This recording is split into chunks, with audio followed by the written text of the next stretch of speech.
Cindy was late for work. Between the commotion at Corey's house and the traffic from the open invitation to the fundraiser, it was very difficult for her to make it on time. Plus, being the intern at the studio, she was still required to get everyone's coffee. As she rushed through the front door and handed out the coffee, she had one cup remaining. This cup was intended for her boss, Miss Green, who she found near the curtains leading to the main stage. "Sorry I'm late, Miss Green." Cindy handed her the coffee. Miss Green just smiled at her. There was a lot of traffic. "No need to worry, Cindy. There was bound to be a lot of traffic with a sudden notification that has sent Novessa itself into jubilation." Miss Green took a sip of her coffee and smiled again. It's easy to forgive when the coffee is still hot. "It's pretty crazy out there," said Cindy. "We're handling majority of the coverage, I'd imagine." Even more than that, Miss Green walked over to a table and put her coffee down. On the table was her clipboard, and Cindy noticed a lot of bullet points and notes all over it. "We'll be handling the coverage and social media outlets as per usual. But after that, we have our biggest interview in years." There's only one thing that could be bigger than interviewing Raisha and the gargoyle. Cindy could see Mr. Welton's name all over Miss Green's clipboard. Yes, Miss Green practically jumped off the ground in excitement. Mr. Welton himself, after years of not addressing the public, will be here in the flesh to speak to Baris. Cindy put on a fake smile and accepted Miss Green's hands as they grabbed hers. "This is so exciting," she lied. "Before we get started on coverage, do you want to meet him?" "Meet Mr. Welton? He's here?" Cindy's fake expression became near impossible to keep intact. "I think people were under the impression that he would be at the fundraiser. They put his name on everything like he's actually going to show up to make sure more people show up for the event." Miss Green was still holding Cindy's hands, but let them go to take another sip of her coffee.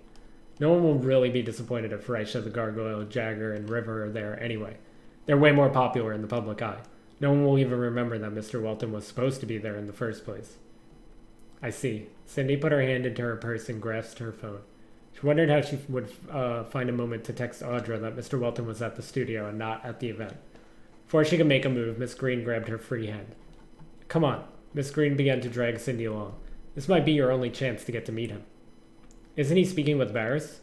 Cindy looked at the other employees around them, but everyone was busy preparing for the coverage. "I don't want to intrude on a meeting." "Nonsense." Miss Green stopped in front of a door. It wasn't Baris's normal office. Before Cindy could muster up another excuse, she was standing in front of Baris and Mr. Welton. Baris was sitting at a desk, and Mr. Welton was seated across from him. Whoops. Both men were laughing. Cindy had seen Mr. Welton before, on television and posters, but she never saw him in person.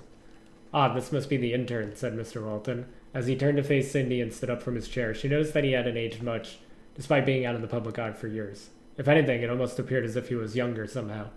He put out his hand and Cindy shook it, but Mr. Welton placed his other hand on top of hers. "I have heard such great things about you." Baris had also stood up when Mr. Welton did, but Cindy didn't notice until he began speaking.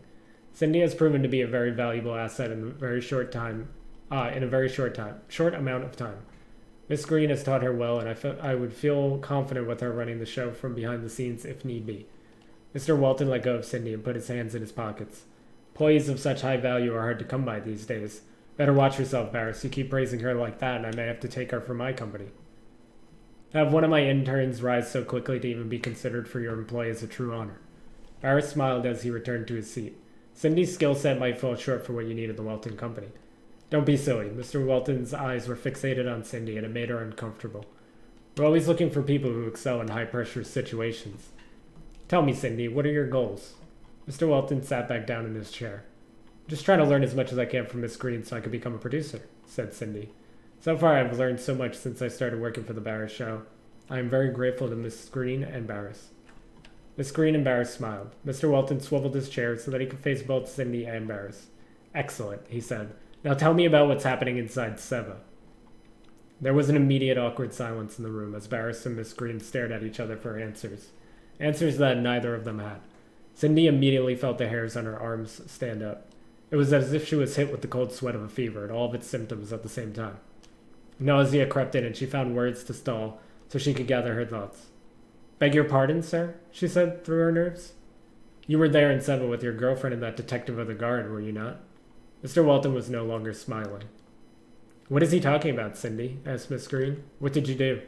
"I didn't do anything," Cindy said in a panic. "I was a hostage." Mr. Welton put his hands out to calm everyone down.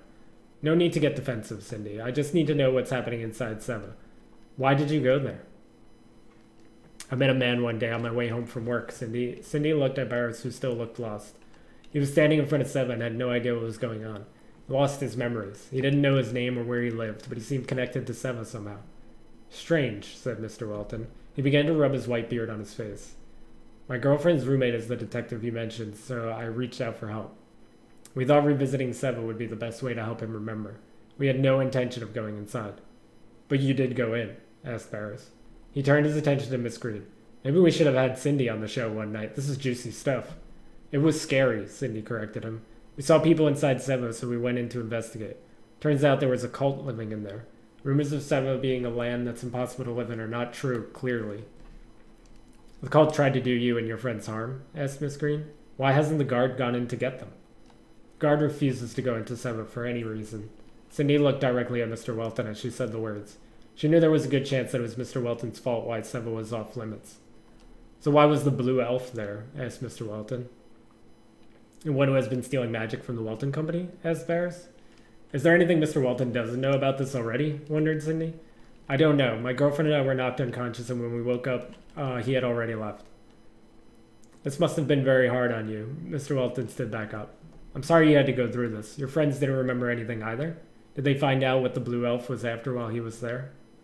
No, but the blue elf was terrorizing the cult on and off before we got there. They knew who he was, said Cindy. That's all we were able to discover.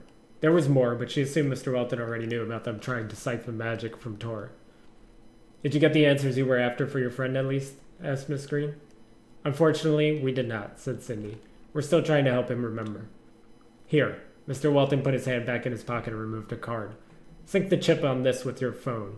It will give you my personal line. Reach out to me and the Welton Company will help your friend get his memories back. Really? You would help us? Cindy flipped the card over and saw the chip in it that Mr. Welton was talking about. Absolutely, Mr. Welton nodded. The Welton Company is here for the people of Novesta, and we want to help out in any way that we can. Your friend is going through a lot right now, I'd imagine. He could use all the help he can get. Talk to him and reach out to me when you're ready. I don't know what else to say other than thank you, said Cindy. She knew this was an act, but she had to play along as well.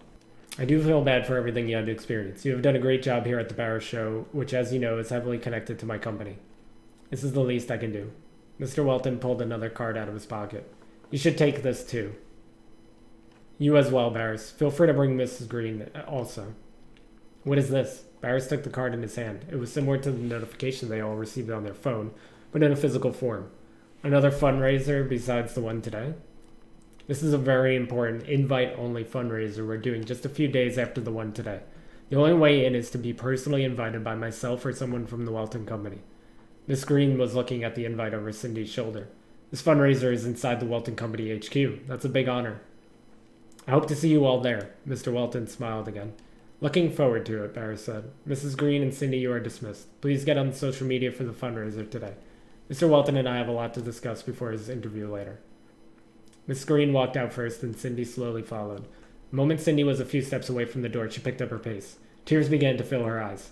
Was that a setup? Cindy, I had no idea he was going to ask those questions.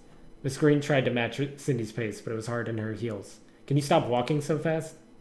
Seva was a horrible experience. You don't understand. Cindy stopped so Miss Green could catch up. No one was supposed to know Audra and I were there, especially not him. Why especially not Mr. Welton? That detective friend you mentioned? I think he's after her, said Cindy. He'll go through her loved ones to get to her. That includes you and your girlfriend, said Miss Green. Cindy nodded. I don't think Mr. Welton would have a personal vendetta against a member of the guard. They practically work for him. With this detective, it's a whole different story, believe me.